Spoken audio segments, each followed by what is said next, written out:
Welcome to another episode of the Destination Linux podcast. Welcome to Destination Linux episode 95, a podcast where four relatively intelligent people discuss Linux. With me are my friends Michael. How are you doing? Pretty good. And Ryan? I am doing awesome. And last but not least, Zeb. How are you, sir? Yeah, I'm awesome. Thank you. Fantastic. Well, Zeb, you're always up to something. What have you been up to this week? Well, I've been trying out TheranosOS's experimental KDE version. And once he put the ISO out there, I tried to install it on my reasonably complicated setup. And Calamares just wasn't cutting it for me. So he made a quick Ubiquity update, and that installed it fine. So what we've been doing is he's gone back to the Calamares installer, made a few tweaks, and now I'm happy to report that it's been resolved. So it should now install on most people's UEFI setups. So Very cool. Yeah, it was a good week. That's very cool. Ryan, how's the Southern gentleman doing? I am doing well, and I've been playing with a couple of things this week that will be up on my channel, like, for instance, testing out the Yeti Nano, not really versus the Rode Procaster here, but at least comparing those options for a lower-cost mic versus a much more expensive equipment mic and things like that. But most importantly, I want to tell everyone, you want to wait till the very end of this episode because we have a very special announcement. And it truly changes everything with Destination Linux. Trust me, you're going to want to wait for this. Right. It'll basically be, I got a haircut. Michael, I didn't mean to skip over you. How are you doing, sir? Oh, I'm doing fantastic. And actually, if you watch the video version, you'll notice that I have a different, actually, if you can probably hear it too, if you listen to audio, because it's a microphone. I have a new microphone is what I'm saying. And it's much better because it actually has the right volume compared to everyone else. Imagine that. Yes, and it makes it so that I don't rip out the hair that I want to keep while I'm editing. So that's nice. Now, so people understand, Michael, this entire time on both his show and on this podcast, has been using a Rock Band mic. I'm not kidding, people. I'm not making this up. I'm not exaggerating. I'm not trolling Michael. He literally used a $6 Rock Band mic. How dare you? It was $16, sir. You know, it's too bad you don't know anybody in the audio world that maybe could help you out with something like that. Yeah. Just saying. Mm-hmm. Well, I'll have to hit them up someday. And what we can enjoy now is we don't suddenly lose Michael as he goes over here. And we don't no. See, in that case, it was fine. You had to lean all the way over. I just had to do this for a little bit, and it just ruined it entirely. So now you won't look like a silly child as well. much. I mean, yeah, it won't have a big Rock Band logo on next to the microphone. Zeb, what do we have going on for email this week? Yeah, well, we got another cool email, and I'm really beginning to like this section. But in previous weeks where I've tried to ad lib, I've ended up wrecking the email. So you're going to have to bear with me, guys. I'm just going to read this because it's really, really good. So this email we've got this week is from a gentleman called Andrew. And he starts off saying, "Hi, guys.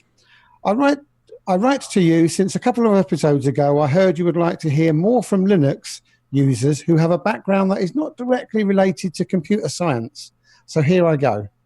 I have a BA in foreign languages and an MA in linguistics, and this is almost my third year Windows free." Yeah. Something we all like to hear. Yeah.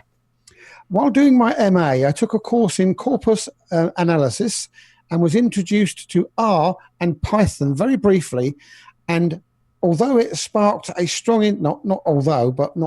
although it sparked a strong interest in me, I decided to dive more into these programming languages, but installing them and installing libraries on Windows seemed not to be that simple at the time, and I grew frustrated with it, so I decided to try out Linux. So I went and downloaded my first Ubuntu ISO. Even though I was not familiar with anything related to systems administration, it went smoothly. Nice. In fact, it went so well that a couple of months after I started, I was distro hopping like crazy for almost a year. Everybody does, right? You get into pretty Linux, you pick a distro, you're like, I love it. Now let me see everything that's out there. Because it's like the first time you have options. If you're stuck in the Windows world, you're not used to having options. And I think that's why so many people distro hop. Although, like Joshua, and we're going to talk to later, I think at some point you do have to kind of calm down on the distro hopping, because it'll get to a point where you're not really learning anything else. But it is something that everybody does, and I think a lot of it is it's the first time we've ever had choices. Yeah, the longer you're on Linux, the less you distro hop. But the first year or two, there's quite a few. Like, it was ridiculous, like 3 or 4 a week for me for a while there. And he goes on to say, it may surprise you, but there is actually a decent number of linguists. And this I have noticed in the different universities, that Linux may not be their main OS, but it's still a good trend. I love Linux so much that I also learned how to use Emacs, so that even when I am forced on a Windows machine, I can kind of feel at home. And this passion has grown so much that I have learned the ELISP, would one pronounce that as ELISP? Yeah, it's ELISP. Yeah, necessary to write basic packages for corpus analysis. Now, I'm assuming corpus analysis is some sort of texting things, yeah, because it seemed a bit strange. I thought for a minute he was talking about corpuses. So he's managed to write some basic packages for corpus analysis, and then he goes on to say text analysis. So I should have just kept reading. For Emacs, it is called Linguistic. It is nothing fancy, big, or incredible. But if someone had asked me, I would never have imagined that I would have ended up writing a piece of software that can be used. Linux has made me discover a huge passion for programming, data analysis, open source, and reproducible research. And I always will be grateful to the community for that, since without the help of many people on the forums, chats, and computer science departments, me and many others would never have had an easy and pleasurable time discovering this world.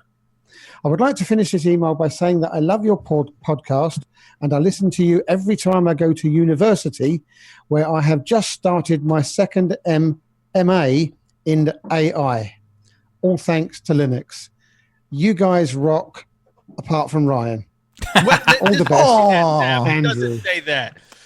Oh, did he not? Sorry, I thought I could make that one up. No, this is an amazing email. It's amazing for many different reasons. Obviously, Andrew's done an incredible job in his journey of leveraging the power of Linux and programming and things like that, where it certainly shines. It shines in many areas, but that's one definitely where Linux stands out. Anytime you're doing any development or programming, data analysis, doing the reproducible research that he's trying to work on. But what I love to hear is that this is from a college. So he's going to college. You hear this all the time. Well, don't I have to have a Windows computer to you be in college and all this type of stuff? The answer is no. You don't. You don't. You have these options here, and this kind of proves it. You can utilize Linux in college anywhere you need it, and it's going to fit in perfectly. I loved it. Absolutely. Mm-hmm. And it's also interesting as well that he had the same experience with the community that you did during your 30-day challenge. Yep, absolutely. I mean, the community was absolutely amazing through and through for me. They got excited about the fact that this Windows user was in their territory, and I think they could see I was really wanting to see if Linux could replace Windows. So they gathered around and they made sure I was going to be successful. And it's an easy job nowadays in Linux. It may not have been from what I hear 10 years ago, according to the dark ages of Linux, but today it's pretty easy to switch someone to Linux. I bring them down, show them my computer. They're like, wow, I never knew that existed. And 10 years ago was the first year you could reasonably say, yeah, I could probably switch someone to Linux and not feel worried about weird stuff not being available. And not pledge myself to undying support for the next year and a half. So like this entire decade has been like every year better and better and better. And like if you were to say 15 years ago, I'd be like, no, don't bother. Mm-hmm. Like unless you wanted to learn like how the core worked, it wasn't worth it. But now it's super easy, and the fact that he said that he didn't know anything about Ubuntu or Linux and he just started using it, and even though he didn't know anything about system administration, it shows that you don't need to know any of that stuff to get started now, and that is a great example of it. Yep. So Zeb, go ahead and threaten our listeners about making sure they send in more emails. No, I think I'm going to be Mr. Nice and Cuddly this week. Oh. So We would still like to know how you guys and girls use Linux. So send us an email on how you use Linux and the applications that you've found to accomplish your day-to-day work. And please send them through to comments@destinationlinux.org. You will. You will. There you go. Add it in for him, Michael. Now, this next segment I'm very excited about. I know our Destination Linux listeners are going to be very excited about because we have a lot of passionate Solus fans out there. We had a chance to sit down with Joshua from Solus and get some questions answered on recent events that have been going on and look at the new things that are on the horizon for this project. So let's check it out. Josh Strobel, he's the experience lead from the Solus project and the creator of the Solus GNOME project, and our guest here on Destination Linux. Hey, Josh, welcome to Destination Linux. Hey, thanks for having me. Thanks for being here. So, just a little bit before we get started, we always ask people about their journey into Linux. So tell me the story. How did you get started with Linux and why? Tell me that story. Yeah, so it was back in, I would say 2008, 2009. I got my first laptop as a student, and pre-installed was the best operating system in the world, completely flawless, no issues with it. It was called Windows Vista. I had no issues whatsoever. In fact, I'm not actually running Linux. So it constantly... Who booked this guy? it constantly blue screened to death. So I literally typed into Google free operating system, and I came across this thing called Ubuntu. You might have heard of it. So I installed this thing called Ubuntu 9.04, and then I don't know for how many years I distro hopped as the usual. But I've been using Linux ever since, and it's been part of my daily life, and I can't imagine using another operating system or subjecting myself to another operating system. I agree. Very cool. So during that whole Linux journey, what led you as you were hopping and going through the distros to your journey landing at Solus? Yeah, so that was actually a OMG Ubuntu article of all things.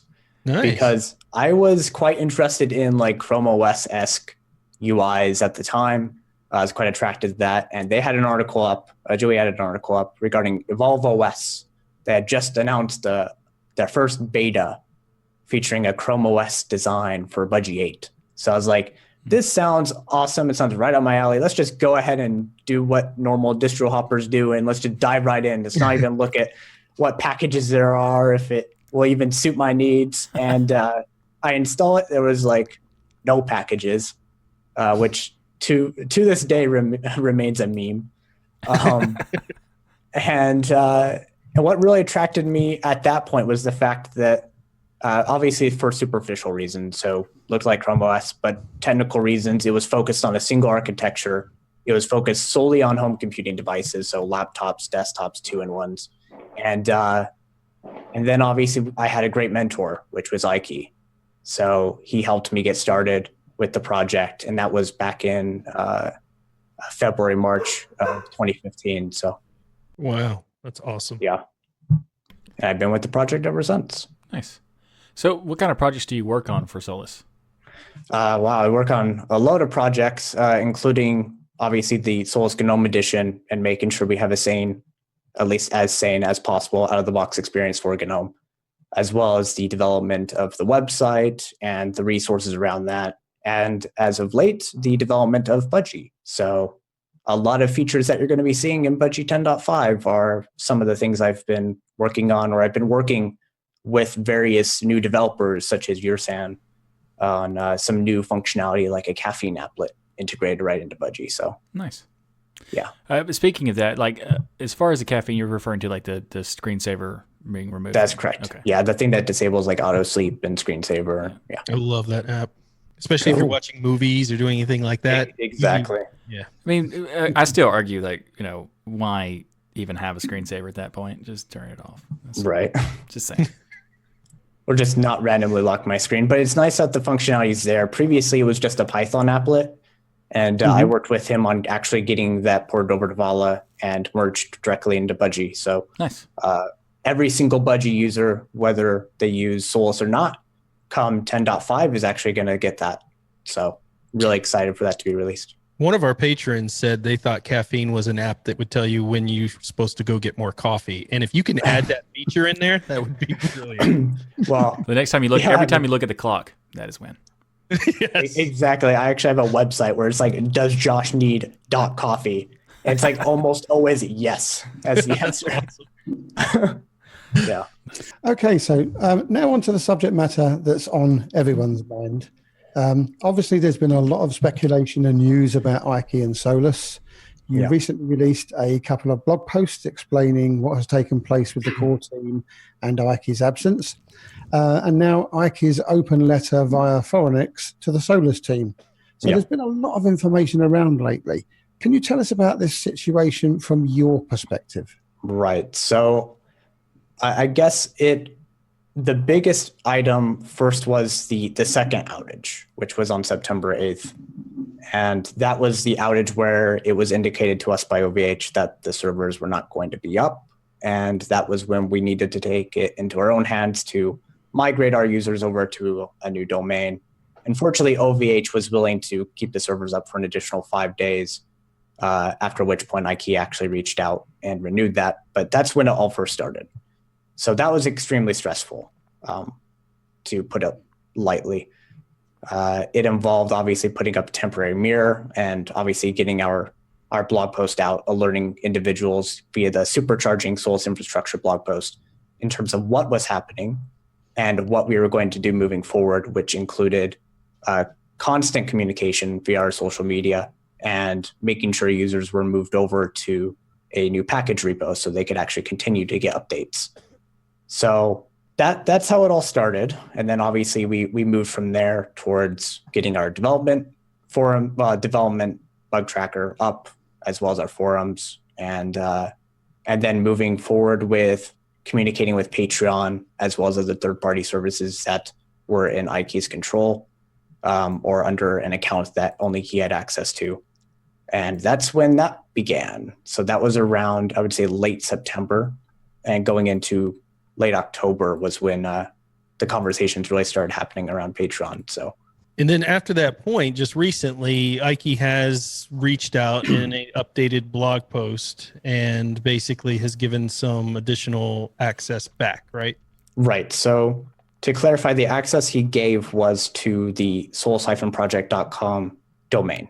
We are now under complete control of that. He's granted us also all the copyrights and intellectual property in regards to Solus, which wasn't a concern for us. Obviously, we respect Ike.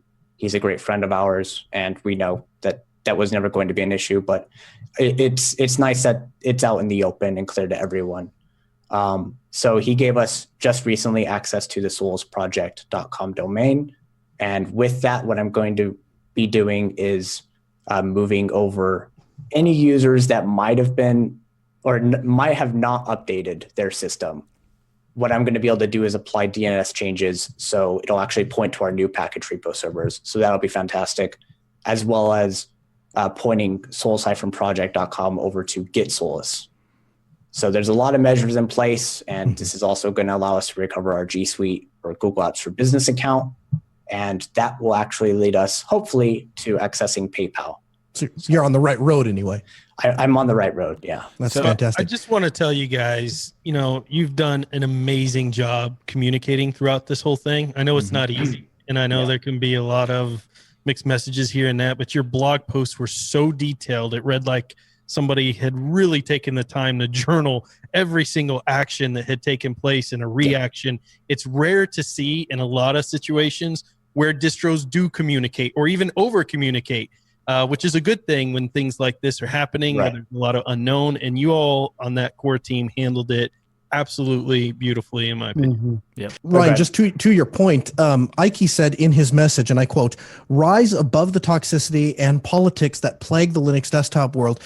Josh, I'll just ask directly to you, did that happen in this case? In your view, was the response from the community toxic? I didn't know what to expect when we released that in Full Sail article. And when I posted it to r/Linux, which as any lurker of r/Linux might know, can have a lot of individuals with controversial opinions, which is fine. So I posted it there, and I was always trying to be incredibly responsive to any sort of comments. But the feedback we've gotten has been overwhelmingly positive and supportive. It's actually been really, really incredible. And there's been people that have reached out and said, "Hey, I understand the situation you're going through. Just let us know when donations are up again. And thank you for being transparent about the Software Freedom Conservancy aspect." And I mean, just people reaching out and saying, "I still support you. I still support the core team. And I understand that, the values that Solus represents is values you guys still believe in and still want to carry forward with the project." Yeah. So I think that's amazing. And I think we saw a very similar thing in our Telegram. There were people questioning, hey, what's going on? What could it be? But they were all supportive and still wanting to continue to support Solus. And we have a lot of love in our destination Telegram group for Solus. A lot of users of Solus in there. So I think that was great. So we're really excited. And I don't think there was any doubt, but Solus continuing forward is amazing. And we're very happy about that. So let me ask, kind of flipping it around, what kind of support do you need from the community at this point? Well, so at this point, obviously we're not accepting financial donations, even though we have access to Patreon and we have measures in place to ensure that's distributed. The credentials are distributed to all the core team. We want to make sure we have a legal entity backing Solus before we start accepting donations again. So beyond financial, there's of course always moral support, and we've gotten a lot of moral support from our users and those outside our community. But beyond that, if you're a Solus user or you're interested in becoming a Solus user, obviously helping others in our community is extremely helpful. It reduces the burden on us, and it makes sure that other individuals in the community have their needs met.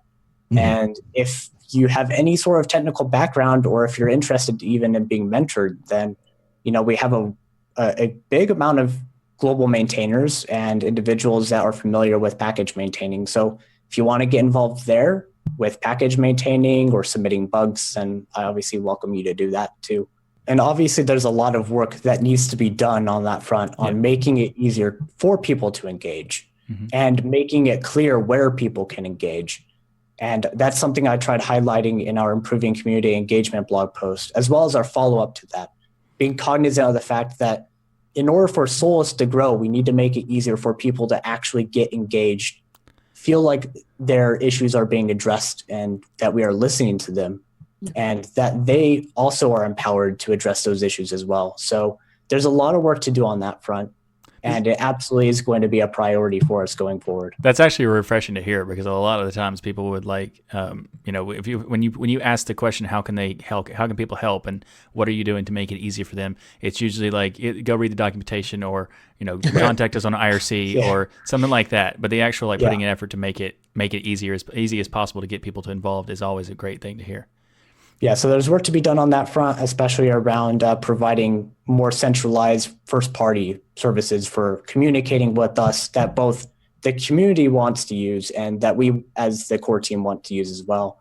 But in addition to that, we also want to make sure that our documentation is actually a bit more thorough and laid out in a more logical manner. This is something that I'm cognizant of as the individual that created the Help Center, that at least with, for instance, our packaging documentation, you go to it, it's like, where do I even get started?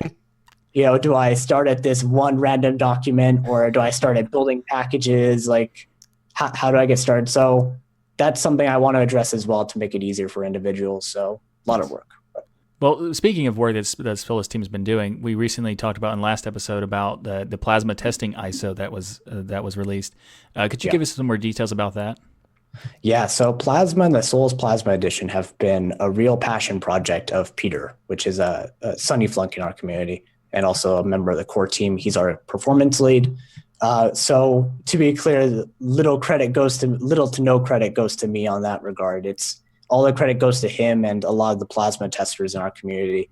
Well, he made Michael happy, let me tell you. Yeah. We've always been about providing a sane set of default experiences for our users, whether that's Budgie, and at least in our opinions, a default experience for that as the developers of it, whether that's an out-of-the-box experience for GNOME or Mate, and now hopefully coming soon Plasma. So he's been doing a lot of incredible work around that, and I know he was really excited to get a plasma testing ISO out to the public Nice. for that. Because as soon as I tried it, I was like, "Yep, here's some things that could be improved." Because the reason I like the idea of it anyway is just like I know that Solus puts that effort into making sure that the out of the box experience is the best it can be or the best that can be offered. So as soon as I tried it out, I was like, "Okay, I'm going to test all the things that I know I don't like about Plasma, and let's see if there's fixed." Right. I found maybe one thing, maybe two that I need to like just submit like this could make it even better. So consider this.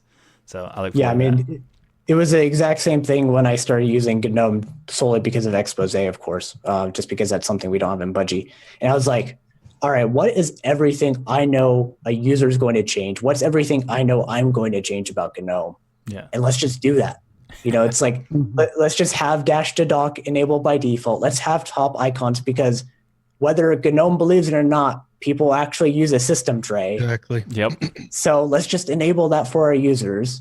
And let's make animation snappier. So we did that because no one wants to like wait around and basically watch a slideshow for their animations. They have actual work to get done. So let's go ahead and do that. So we've been working on that. And on the Mate front, we've also been working on Brisk Menu. And that's hopefully something we'll pick up more in the future and have development continue on that front. So the Mate experience is pretty good, and we have a couple new contributors that have been really working hard to improve that as well. Nice. So, So you've obviously got your main desktop environment, which is the Budgie version, and you've already given us a little snippet of what's coming up. But what can our listeners get excited about in the upcoming Budgie releases? I am so excited for Budgie 10.5 when it's going to be released. So something our users have been requesting for, I would say, over a year, maybe more, since really the incarnation of like Budgie 10.4 and maybe a bit before that is notification grouping. So grouping notifications based on the app that actually sent the notification, being able to dismiss that entire set of notifications or individual ones. So that's nice. Individual dismissive notifications is coming to Budgie 10.5. It's actually already in Git. Notification grouping is already in Git. And then you'll be able to do per app volume control right from Raven. Nice. So you don't have to open up Pavo control. You don't have to install that. You don't have to go to GNOME control panel, control center, and actually like make modifications there. You could do it right from Raven, as well as change your microphone volume, which is something we didn't have before, or just change your microphone entirely. And then we have a bunch of features in Budgie Window Manager and Budgie Settings that we're excited to be bringing into Budgie 10.5, like leveraging some of the mutter functionality for, if you enable it, just hovering over a different window and changing focus, or even different functionality in Budgie Settings, like being able to hide certain widgets in Raven or set your volume to allow it to be over 100%. So if you want to crank it to 150% volume, you're listening to that nice like Led Zeppelin album. Yeah. So, or Nine Inch Nails. Of course. Yeah. Now we're talking. Since we're talking about audio, I heard on this Hackfest on October 27th that you are working on Jack support. I'm curious, what is the end goal that you have in mind for Jack? Right. So obviously, an aspect of our community is content creators. And some of those content creators are, for instance, musicians that would like to use applications like Ardor, which heavily leverage real-time audio and low latency audio, as well as Jack. So Brian spent a considerable amount of time fixing some incorrectly configured PAM, which is, for those who aren't aware, PAM is the pluggable authentication modules. Basically, what it provides is different modules for authentication, for login, GNOME and KWALT keyring support, and so on. And then building on top of that with the same Jack configuration that then could be used by applications like Ardor.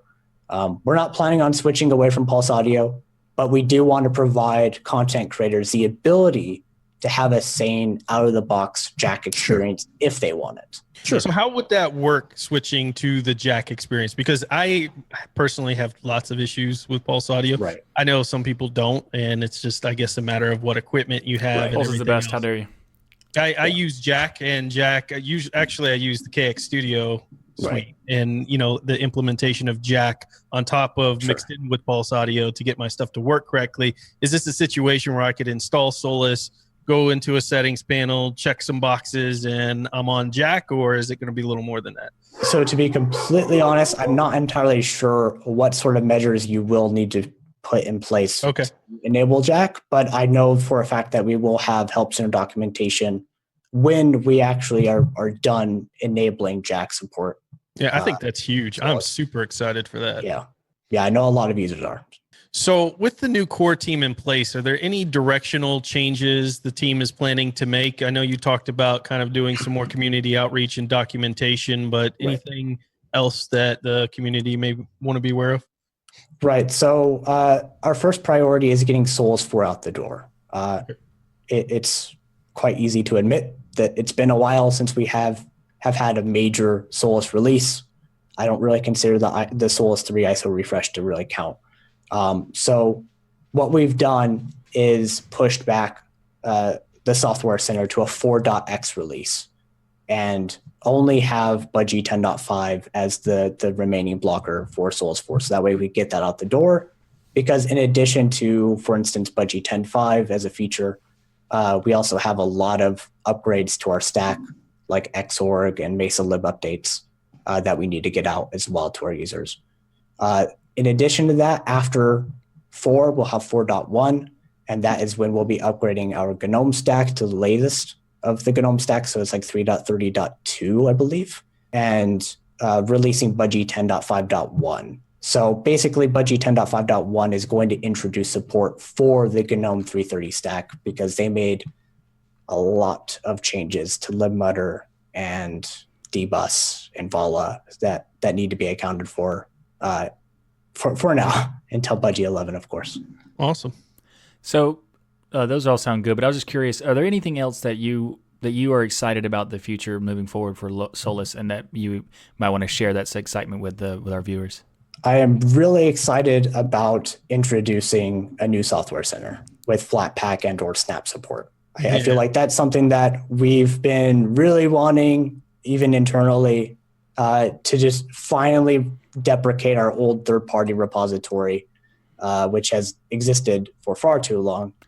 And then going beyond that, I'd like to see us address some of the issues around our installer, as well as just completely revamp some of the installation processes, break it out into 2-step where you have an install, which is just writing to disk, and then you have a post-install, which is like user setup, similar to GNOME initial setup. So we're interested in doing that as well. So I'm not entirely sure when that will land, but it is definitely on the roadmap. Nice. So about the software center, would there be any have you considered doing anything like the app image and having like app image launcher integrated into it so that you could basically one of the things that I was always curious about, if there's any distribution that offers an app image experience out of the box that is reasonably set up, because there's one that does only app images, and that's kind of awkward by itself, but having the ability to, instead of having to every single time go into make sure it's executable and everything, but to have a launcher aspect to it, could the software center that you build for Solus, would that be implementing something for that? Well, so it isn't on the roadmap, but the way we're designing the software center is very much designed in a plugin oriented architecture. So what we have is basically going to be an EO package plugin, a Snap plugin, a Flatpak plugin, and then eventually we could rip out the EO package plugin and put in the Sol, which would be like our new package manager, put a plugin in for that. So in theory, someone could write an app image plugin. Okay, nice. And integrate it into the software center when we're actually done writing the initial implementation of that. So it's not there's no technical reason why we couldn't do it. It just isn't an immediate priority, but you'll at least be able to launch app images through your file manager, because we're not going to be ripping out binary support. So fortunately, you wouldn't ever have to worry about that.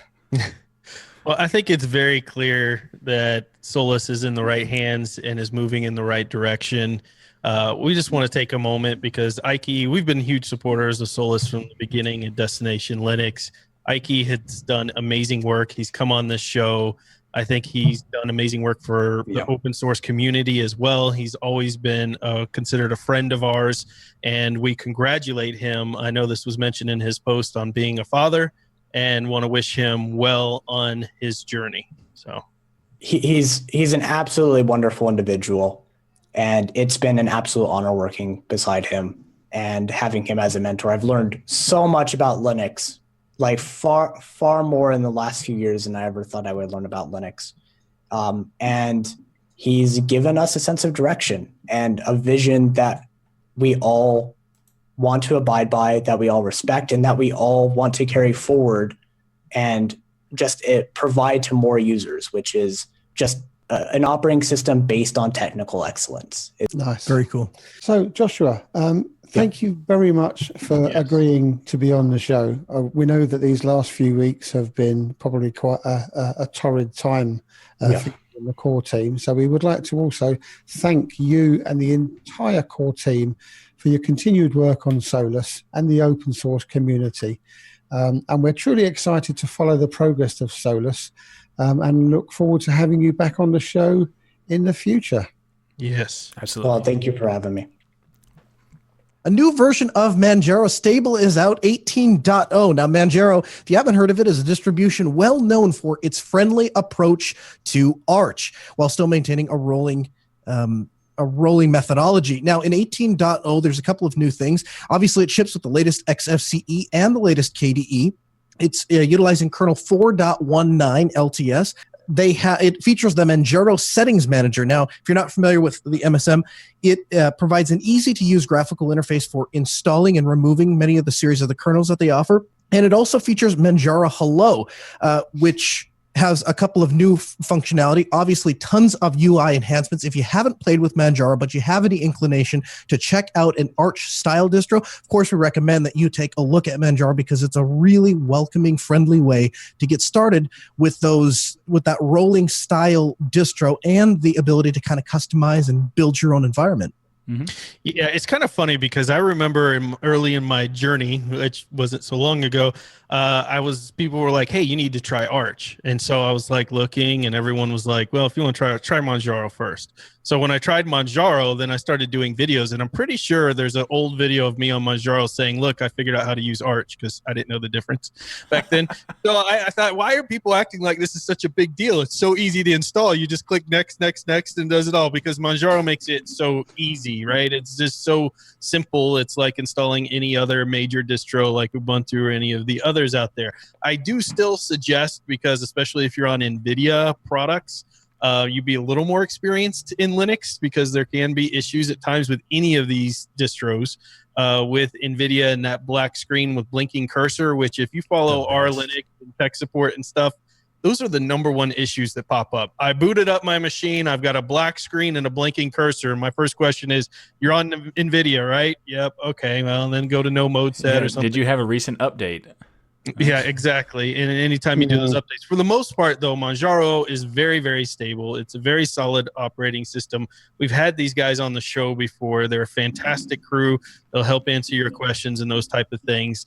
But in addition to this release, they also have their update includes systemd, some NVIDIA updates, Baymac, Bootsplash, Deepin, and Firefox updates out there. So even though it's a rolling release, they're still obviously releasing all these updated packages and improving, like you said, Noah, on some of their settings managers and things like that, making it even better. Yeah, so they have a nice idea of doing, like, instead of doing they do like a big snapshot every once in a while, as on top of the rolling release. So instead of just like there's refresh for the ISO refreshes that are good for having new packages, but they also like make a splash sometimes where they do a full release so you can see like all the big differences between the two, because if you're always getting new updates, you're not always aware of what's changing.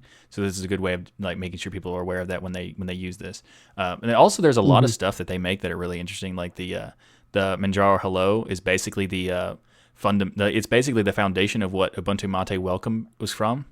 So like there was like a lot of cool stuff that you might not be aware that Manjaro is evolving. They created, like they also created PMAC, which is like the Arch GUI installer for both Pacman packages and the AUR packages and stuff like that. So they make quite a few things that are used in various different other distros as well.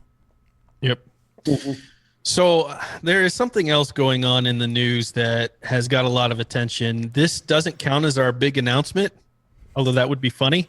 But it is a huge announcement because IBM is going to acquire Red Hat, as anybody not living under a rock has heard at this point. What? Shocking, I know. But I think it's very interesting situation that's occurred here. I've kind of been sitting back watching the community's response. And what I want to hear is actually your opinion, you guys' opinion on what you think about this. So IBM basically bought Red Hat for $34 billion. I need to do the little pinky thing there. Yep. $34 billion out there. So this is a massive amount of money. I think it's one of IBM's biggest acquisitions ever. And it kind of came out of nowhere for me and probably most other people. Although looking back, it's kind of something where I was like, yeah, I guess that makes sense. So what do you guys think? Is this the end of Red Hat Linux as we know it? I don't think so. I don't think it's the end, mainly because, well, we don't really know exactly what IBM plans to do, but also the fact that like Red Hat is an interesting business model because you're not basically buying a product or a particular service that is like proprietary because of their structure. You're buying the company and the people who are involved in the company, because like the way they handle everything, if they were to buy the Red Hat and they were to, institute some kind of policy that ruins what a Red Hat is, it's not like the people who work there could just had to force to be stay. They could all just leave, and if they were, then Red Hat would no longer be Red Hat. So I think it would be in IBM's best interest. You have no idea, corporate America, sir. You could never leave. It's like Hotel California, man. No, well, in that case, maybe. Yeah. Noah, what are your thoughts when you heard this? I second Michael's. I second what Michael said. You're purchasing a culture because there is no intellectual property for them to purchase. So the $34 billion is put on the worth of the internal community of Red Hat. So therefore, you can't, if you're IBM, change the internal culture of Red Hat. Thus, you have wasted $34 billion. I think it's also important to point out that this transaction represents the largest software acquisition in the history of mankind. And it was of an open source company. So that really speaks, I think, to the level of importance that open source has, not just in our community, but in the world at large. Open source has succeeded. And the time of dancing around in the shadows and having Shadow Man to try to insert open source and Linux behind, I think that time has passed. And I think that's why Red Hat is revisiting their branding, why they're revisiting their logo. And I think this acquisition just speaks to that open source has become mainstream.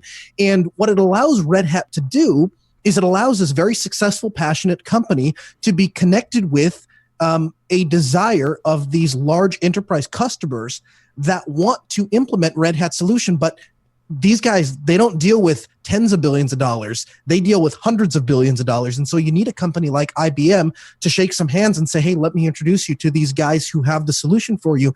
I think there's a very real possibility in 10 years, we see that Red Hat is the number one hybrid cloud provider in the world. I think that's a real possibility. I think it's going to happen. Wow, that's a huge prediction. What do you think, Zeb? Yeah. Well, I think you've hit it on the head there. You hit the nail on the head. That this deal simply accelerates IBM's high-value business model, and it will make them the number one hybrid cloud provider. And they're talking about it being a $1 trillion growth market. So what better way to get yourself ahead of the game than buy that one company that everybody knows does really well on that side of things, and it's Linux to boot. So yeah, I think it's a really good thing for IBM. I think it secured Red Hat's future. Not that there was any doubt that they would continue performing and growing, but yeah, I think it's going to come really well, and it's going to bring people's attention back to what Linux can offer. It's not just us geeks sitting in the background messing with our desktops and our themes and our pixels out of place. This is a $1 trillion business. Yeah. So is this going to change the landscape though? Because this is one of the fears that people have said is, look, first of all, when I heard the news, I was like, thank goodness it wasn't Google or some other company like that. Or Oracle. Yeah, it could have been way worse, right? IBM is not a bad partner for an acquisition.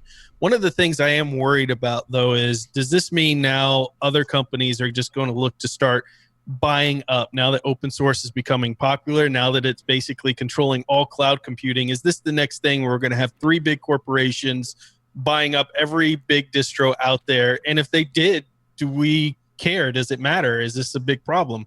I think it depends on the people who purchase the companies. And No. It depends on the companies that are being purchased, and it depends on who's purchasing them. Because there's always going to be some conglomerate that thinks they know better and will purchase something and then just ruin it entirely. For example, Microsoft and Skype. So, yeah. I respectfully disagree. And I respectfully disagree because there is nothing keeping what makes open source valuable beholden to that company. So, for example, let's just say worst case scenario, IBM turns out to be a terrible influence and tries to stifle Red Hat, right? Well, they can't really stifle what makes Red Hat valuable, which is their community. Their community of 8 million developers worldwide will up and leave Red Hat and begin contributing to whatever the next project that they want to contribute to is. And thus they really, what you wind up doing is if corporate America does that, or any corporation really, what they're essentially doing is throwing good money out the window because they've eliminated what made it valuable. You cannot put open source, you cannot put community in a bottle, and you cannot control it. And those that try are just they're going to find out how expensive a mistake that is. I But a agree. lot of companies this big make that mistake. We've seen it time and time again of companies buying up and taking the cultures, ruining them, and then the product goes away. So I guess my question is, this IBM acquisition, I think it's a good partnership, but what if, just making conversation Don't say here, it. just fantasy land, Don't say Microsoft buys Canonical. Of course you said it. Then, somebody I was going to go even Amazon worse than that and buys, say, the next competitor. Like, it just we have basically all these big projects that we have all pushed and developed and created now under the control of 3 major corporations because they're just fighting each other to buy up anything out there that's cloud related. well, I think there would be less of a hoo-ha if Microsoft bought Ubuntu or Canonical than if someone like Huawei came along, a huge big Chinese corporation came in and decided to buy Canonical or something like that. Then you might have a bit of an outcry. I mean, I think it would be an outcry if it was Microsoft. If Microsoft bought anything, there's going to be an outcry just out of default of it being Microsoft. But I agree. I think that it's what you said is I agree with the fact that you can't ruin open source. Like the fact that the code is all open and the fact that the community can do whatever they want based on the licensing, they really can't ruin the code and they can't ruin the ecosystem. Because even if they did ruin Red Hat, which is not likely because they know why they bought Red Hat, but if they were to ruin it for some reason, the code is still fine. So they can't ultimately hurt the ecosystem or the operating system, like the base of a Linux system, because of all the things that Red Hat has made that is beneficial to the community is all open source. Like systemd wouldn't be destroyed just because Red Hat was just because IBM did something bad about Red Hat. It really doesn't matter overall. Lennart goes somewhere else. Yeah, he could just whatever. Like there's tons. He of joined opportunities. CentOS or whatever, the next Scientific Linux or whatever, another spin of Red Hat. Yeah, anything like that. And there's so many different options that I think that it's true that the system wouldn't be hurt and open source wouldn't be hurt. But I do think that it's possible that these companies could come in, try to purchase it, and not understand the difference between open source and not, and they think that, oh, you're just giving it away free, but they don't really understand the structure, and then they would ultimately ruin it because they don't get it. And I think that they would ruin the thing that they purchased, not the actual code in the community or anything like that. Because we could kind of just deal with roll the punches and ignore whatever just to make sure I'm nonsense. it's safe to take off my tinfoil hat. I mean, you could at Yes, least kind of tilt absolutely. it to the side if you want. No, I'd say take it all the way off. I'm all in on this, and respectfully, this is one of those situations, one of those news stories that I have dug deep into, and I've had communication with people at various different levels of Red Hat things that all I can tell you is that there is a strong sense they know who they are, they know what they're going to do. If IBM wishes to participate in their success, then they're welcome to do so and make billions of dollars doing it. If they wish not to participate in their success, that success will happen with or without IBM. It's just a matter of if IBM chooses to take the profits off of it or not. Yeah. Fascinating. I think it was interesting. Mark Shuttleworth did do some shots fired here moment on this acquisition. He says public cloud workloads have largely avoided Red Hat enterprise Linux container workloads, even more so. And few of you will be surprised to learn the spacefaring free software fan thinks the deal marks a significant moment in the progression of open source to the mainstream. But basically, he's saying in there that, you know, most people are on Ubuntu in these networks, not Red Hat. I think that it's a fair point. I mean, when this was first announced and people were immediately moving to the whole Microsoft buying Canonical. I mean, people have been saying Microsoft buying Canonical for so many years. It doesn't it's now a meme, even though there's never been a reason for the people to claim this. And I understand why people are now under the impression like maybe it's possible, but because people always said that there's no way Red Hat would sell. But the main thing is that Canonical, you could argue that Canonical is in a better position than even Red Hat was. Because even though Canonical is not a public company, they are working to be a public company. So that when they do an IPO, we'll see just how much influence they have. But the fact that they have the most widely used desktop distribution ever, and they also have massive cloud deployment, they basically have the majority in Amazon or Amazon Web Services. They have a ton of majority in, or as far as Linux goes, they have a majority for Azure, and they have a bunch of other stuff that has a big cloud deployment in various other places like DigitalOcean and stuff like that. So as far as the widest range usage of a distro, Ubuntu has that. So you could argue that because of all that, Canonical is positioned better to convince bigger large companies to utilize them, and therefore maybe have a better chance to have a public company where they don't need to be purchased or even have the desire to be purchased. So it depends. Let me ask you a question, Michael. So Ryan categorized it as a shots fired.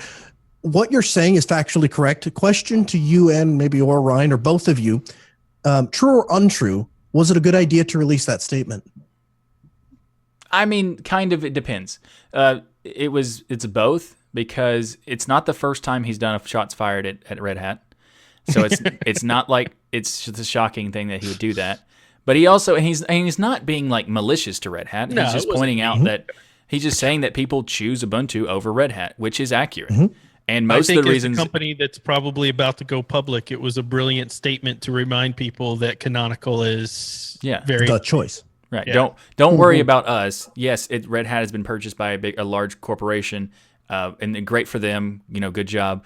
We're still comfortable with what we are, and we're going to prove that in the future. I think that's what I feel. When we go public, we're going to be filthy rich and okay. So let's dig into that if for just a second, if we can. So just playing devil's advocate a little bit. So unquestionably, Ubuntu is the choice when people choose cloud operating system. We all agree on that.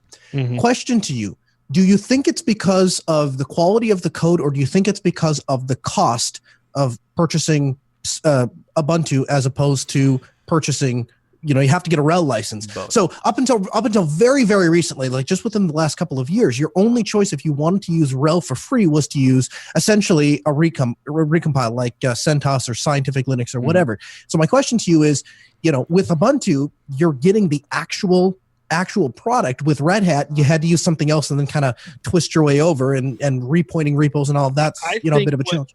I think what Canonical did better than anybody else, and this goes back to, wasn't it IBM that said there will only be 7 computers in the world, there'll never be a need for a personal desktop? I'm pretty sure back in the day that was IBM's statement. Yeah. What Canonical and Ubuntu have done is they went after the desktop market. They had the best communication. They had the best ease of use. And in fact, as a new user of Linux, out of every single distro, it was the only one that if I screwed up my system bad enough, I knew I could stick an Ubuntu ISO on and it was going to work. Absolutely. If I used any other distro and messed it up, Ubuntu was going to fix it and always has. They made the easiest installer and they got the popularity out there. Almost everyone we talk to says in the last 5-6 years, when they started in Linux, it was with Ubuntu. Because they took that market, that's why. I don't think it has to do with cost.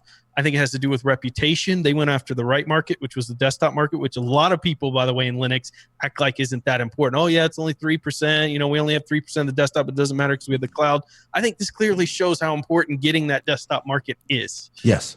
I think I agree in that. And to answer your question, no, I think the answer is both. The fact that they have quality software, but also the fact that it's easier accessible. Like with CentOS, you're not really getting, well, now you are, but you weren't getting a Red Hat product. You are getting a Red Hat right now, but very, very recent. Like within the last year, 2 years, somewhere in there. I think it's like year and a half. Yeah.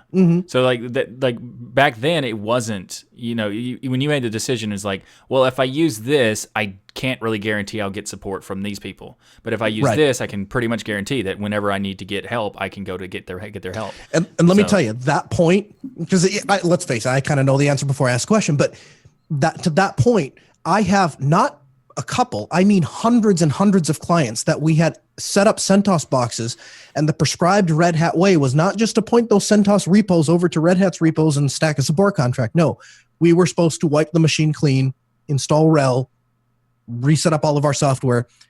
A lot of clients were unhappy about that. And I'm not saying that you can't point to a Red Hat repo. Somebody may have done that, but you're not supposed to. Yeah, exactly. But I think that the point is basically like the transition phase is not like it's much cleaner in the Ubuntu section, and that's why that people were more happy to use that, and that's why it got bigger and more popular. And I also think desktop is a good point too, but mainly in the sense that, let's say, for example, that you're trying to deploy it in a company. You have the ability to do workstation and server and have everybody using the same thing and not have to worry about which one, like, is RHEL basically for a desktop? Well, not anymore. They used to be, but Red Hat decided to change that up a bit. So, like, I think the reason why they're better positioned is because they basically put all hands in deck and said, this is our distribution. Whether you use the server or the desktop, you have the same system, and you don't have to worry about like learning something brand new and everything. And and as someone who does web servers and all kinds of stuff, I use both CentOS and Ubuntu for various different things. Like, there's a lot of things. Like, I think right tool for the right job. Right. I mean, Ubuntu comes out with like a lot of easy to use access, and then CentOS has like the stability that a web server you'd want, like something that's being like beat on a ton. Like, and there's also like software that's made specifically for CentOS, and I think that there's a ton of reasons for having both.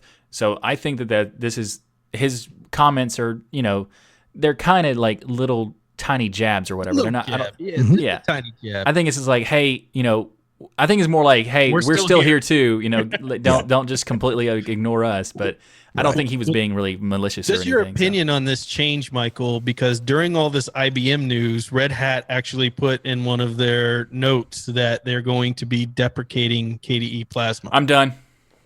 I thought it would change your opinion. Well, not really. In my opinion, I don't think Plasma was the thing that Red Hat used anyway. So, like, what's the point? And I think that as far as Red Hat goes, there's no reason for them to offer anything other than the thing that the DE that they work on, So, like, if the majority of the people who work at Red Hat or who work on GNOME are actually employees of Red Hat, why would they have multiple spins? Well, and let's not forget, the majority of people that use Red Hat don't have a DE. Just saying. Yeah, I mean, seriously though. Yeah, that's a good point. Yeah. So, speaking of Red Hat, well, that's technically, we could go back to the desktop from Red Hat, and let's talk about Fedora, because Fedora 29 has been recently released. Yes, it has. And there's a ton of things about the latest release, and I really love the new module, like DNF module list. And there's just like, you can get the latest version of GNOME, which, by the way, the Fedora's implementation of GNOME is very nice because it takes the vanilla and it tweaks it enough where you don't have to worry about the default of the vanilla GNOME not working exactly how you want, but it doesn't do it so much that it's a completely different system. So that's something to check out. Ryan, have you taken a look at this one? I have, man. I know. I was expecting you to have like this massive list of things. So I was very excited I jumped on board the beta right before they did this release and then upgraded through, and it's extraordinarily stable. Number one. So the upgrade process was beautiful. You could do it right through the GUI. No issues there upgrading at all. And in fact, I was tracking through some of the bug tracking reports and very minimal amount of issues in there. So it looks like they have a very solid release on their hands, which I absolutely love. You talked about the modularity. That's one of the big changes here in Fedora 29 is the ability to choose kind of like snaps between the package versions that you want of software. And this is a really neat idea because depending on if you're a developer or a regular user, you may want a different version of, say, I don't know, Kubernetes or OpenShift or whatever you're using. You may want the bleeding edge version. You may want a very stable version. But now with that modularity, you can basically choose, and you would go in and use DNF module list to see all of the options that are there. Because it reminded me very much of Snaps, how they have that ability with the different versioning there. So I thought that was very cool. Like you said, you get all the updates. And by the way, Fedora, I think out of every distro I've tried, has the very best implementation of GNOME out there. Fedora, immediately when I get into GNOME and Fedora, I don't want to switch desktop environments. And I'm not a GNOME hater. I think GNOME has its place. But anywhere else where I use GNOME, I pretty much am like, okay, how do I get a different DE on? But for whatever reason, the little bit of tweaking, because it's not like they do anything major with it, it's just a little bit of tweaking on the vanilla GNOME, and it works way better to me and is less distracting than the paneling and things that Ubuntu does, which I personally don't like. That doesn't mean it's not good and other people don't love it. It's just not for me. Yeah, I think that's a good point, and I do think that they modify enough where it's a reasonable amount of modification, but not so much that it's a completely different design. And to be fair, I do think the default GNOME needs some work, and I like that Fedora has done enough to kind of. They still need to do some more because Adwaita theme is anyway. So the modularity of Fedora 29 is awesome. Just having the ability to do you can do development in Fedora 29 much easier in the sense of when you want to do a web app or something like that, you could do Node.js and have different versions of Node.js. And if you're not aware, Node.js has this massive speed of updating. Just most of the JavaScript or web frameworks of any kind will update incredibly fast. They'll have the stable version and they'll have the rolling version. And the rolling version, stable version is every 6 weeks or so, and the rolling version is every day. So there are these massive differences. So if you want to keep it up to date, it's very difficult to have a stable build environment without having a completely different system to have all that. So this is a really cool approach to doing it. So I'm excited to try that out. Yep. Well, what was interesting for me was in all of the Fedoras that I've tried, I've never installed the GNOME version, probably because I think they were probably the first ones to decide to implement Wayland, and Wayland and NVIDIA just don't work. Yeah. So this time around, I put the KDE version on. And then lo and behold, 2 days later, Red Hat say we're not going to do it. It's your fault, Seb. That's why it's gone. Did they get rid of it in Fedora or just Red Hat? Just Red Hat. Well, that's what I was going to ask you guys. Is it just Red Hat that is killing off GNOME, or will Fedora now not be able to support GNOME as well because Red Hat aren't doing it? Well, the best thing about, the Red Hat and the Fedora, they coexist basically, and they both use packages from each other. But Fedora is more of the test bed. So Red Hat is the core where they find out, okay, this absolutely worked in Fedora. We're going to take it. So I am super excited for Red Hat and CentOS to have the modularity in the future, because that's going to be a huge game changer for the enterprise section. But as far as right now, the Fedora aspects of Fedora would be fine to keep using KDE. The community supported spins, I don't see changing at all. Yep. The Red Hat's also just changing something they're not using anyway. So what's the point? So that's in Fedora. I'm pretty sure the KDE Plasma version of Fedora is an official it's a spin, but it's an officially ran Fedora spin. Cool. Well, obviously one of the reasons why Ryan chooses Team Red is the ease of transition when you're distro hopping. So there's some great news for Ryan, and I'm surprised that he's not sold all of his props behind him to get his hands on some, because our friends over at Forenix have been doing some Threadripper testing. That's not how you say it. And just in case, you're going to say the word. That's it. And just in case you can't remember, they've got a 2920, which is a 12-core, 24-thread version for a mere $650. Then they go on to the ridiculous 2970WX, which has got 24 cores. Sing it. And 48 threads. And that's about $1,300. And then they go on to the just stupid 2990WX. because it's got 32 cores and 64 threads. I mean, you're going to need a 4K monitor just to put H-top up with that flipping thing. I'm drooling just thinking about it. Like it sounds so amazing, and it just makes me laugh even more. Where just like a decade ago, we're talking about like the Core 2 Duos being these revolutionary things, and now we have these insanely monstrous, ludicrous systems of like the Threadrippers and stuff. So when are you selling up to buy one, Ryan? Listen, you'll know because I'll be live streaming me whispering sweet nothings into the CPU's ear when I get one, because this is just incredible. I would love to get my hands on one. The pricing looks ludicrous, but when you compare it and you look at the benchmarks and your price per performance is just absolutely incredible. So what you're saying is with a ludicrous price, you get ludicrous speed.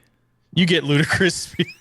Nice Spaceballs reference there, Mike. Well done, sir. Thank you. Now, I really want a Threadripper. Now, price per performance, even through this, you're going to see that the processor I do have, which is the Ryzen 2700X, actually is the best price value for performance chip out there. And that's including against all of the Intels and everything out there. So that really is your best value chip for performance that you can get. And let me tell you, it's a beast. I can't slow it down.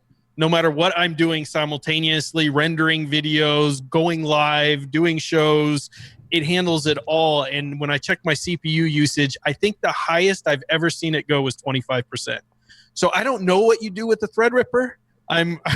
But I want to find out. I want to see if it just like fits at 0.5% CPU usage, because that would be kind of awesome.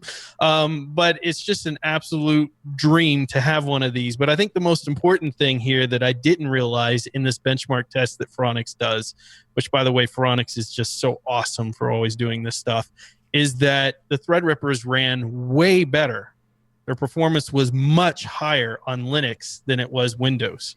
Windows has serious bottleneck issues with Threadrippers when they came out, and that's still ongoing. Whereas Linux is able to take advantage of all the parallel tasking abilities of the Threadripper, and it performs like an absolute champ. And I think that by itself is quite an incredible accomplishment for Linux. Because by the way, people will always be like, can you run, we talked about latest and greatest.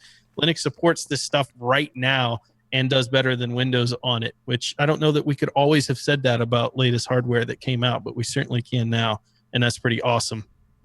Yeah, I think that the idea of Windows being inferior to the newest hardware is something I've been waiting to hear for a long time. So it's fantastic that day has come. So. Yeah, and even though that price seems ludicrous, keep in mind the Core i9 competitor is $2,000+. So it's still cheaper than the Intel, and by the way, is faster. It's faster in the 3D modeling and scientific computing and code compilation than the Intel out there. So it is just a better overall value. And isn't the Intel just a 12 core? Well, I don't think it's just a 12 core. I think that 7980XE is pretty much comparison to the 12 core 2920, if I'm not mistaken, but I'd have to look it up. Yeah. But that's what I'm saying. I mean, core compared to the AMD. Go Team Red! Sorry. he uses AMD, just by the way.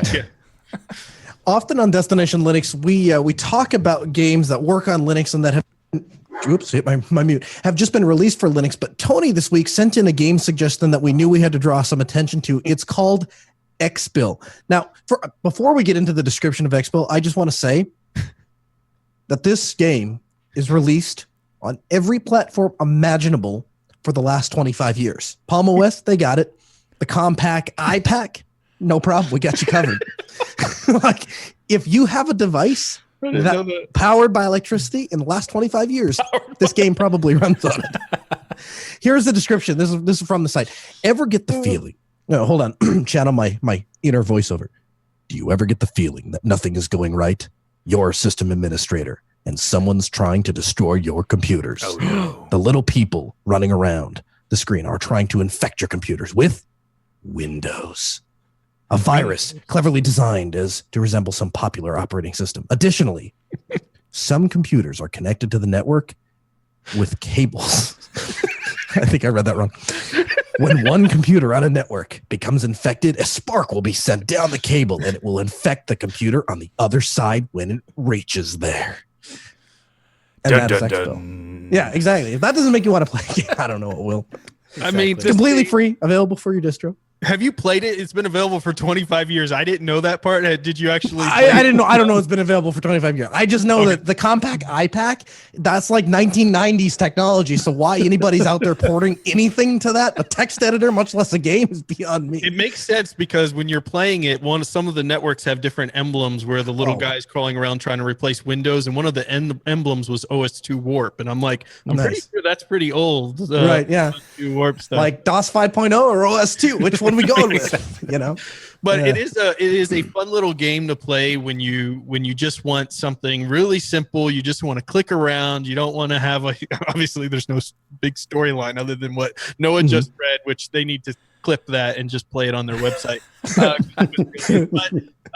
Basically the little guys come around and they keep more of them are trying to come on the screen to attack your network, and as you click on them they pop and explode, which is fantastic, and you try to keep them from installing Windows. And it's kind of funny because they try to rip off the Linux and everything else off the screen to put Windows in there, so you have to kill them before they do that. So That's fun. I got to level 14.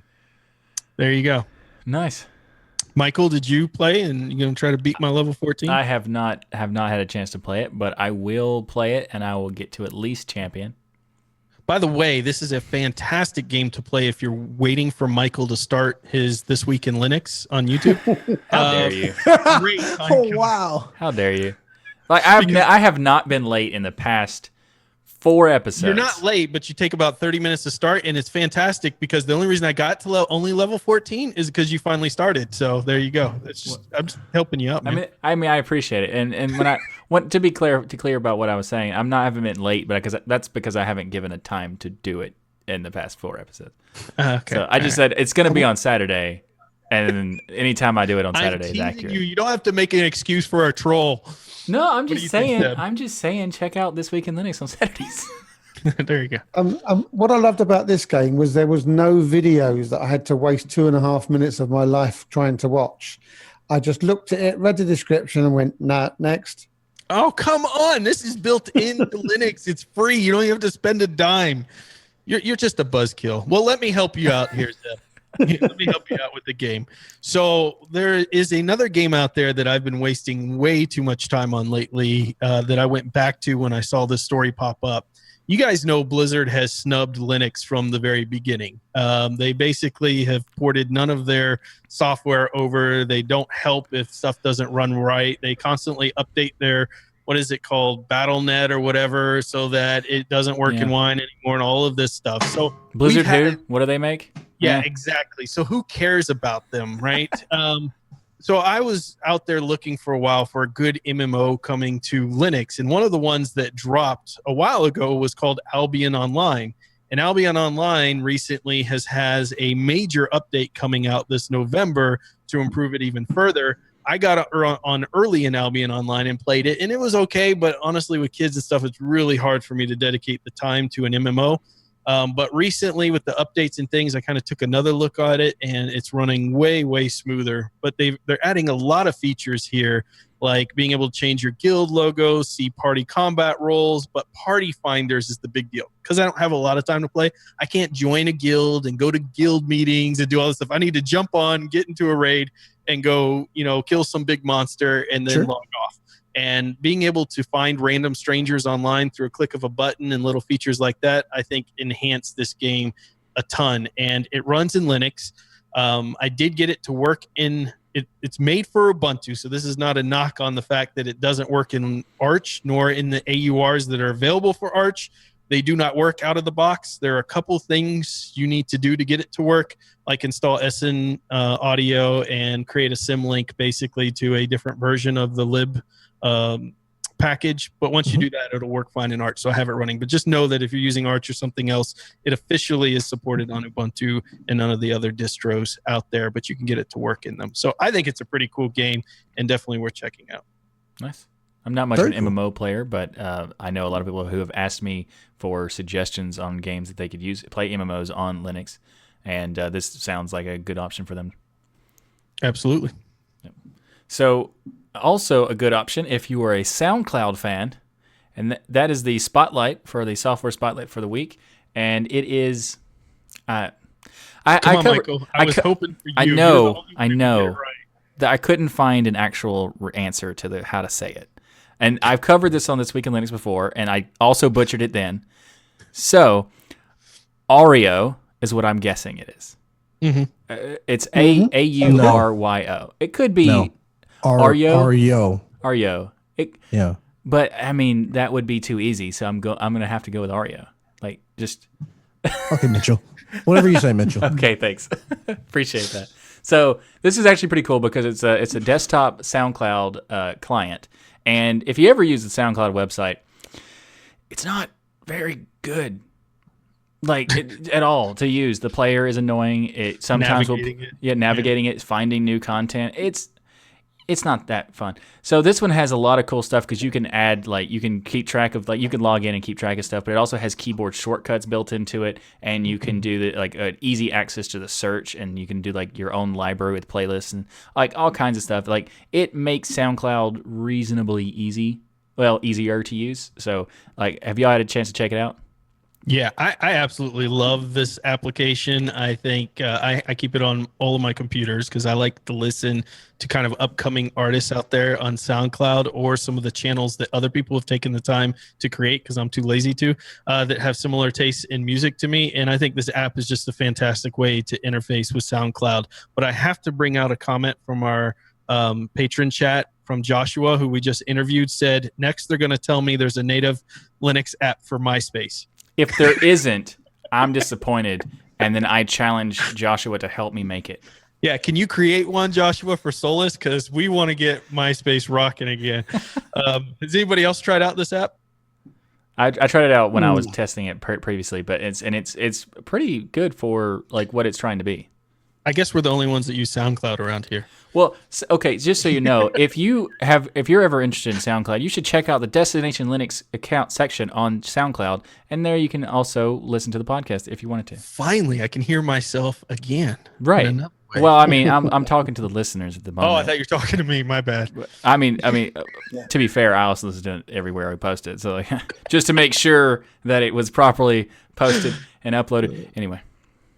All right, so Zeb, what is our tip and trick of the week? Well, it's a slightly interesting one this week because it comes from one of our listeners via email. So Brock asked us to check out FDUPES.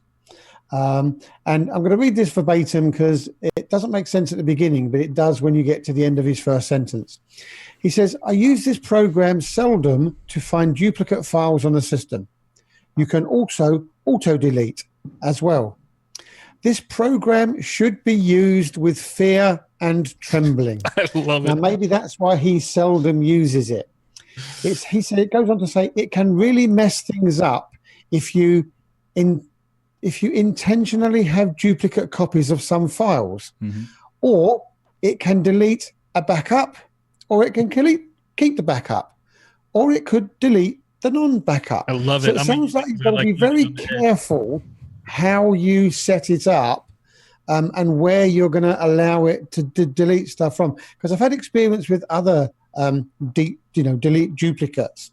And just because, let's say, a photograph was taken on the same day and is 100% exactly the same size as this one, these types of programs will go, oh, duplicate, do you want to delete it? And unless you review them, so if you've got a list of, let's say, 3,000 files and it's found 600 duplicates, are you really going to go and look through? Because you would have done that anyway.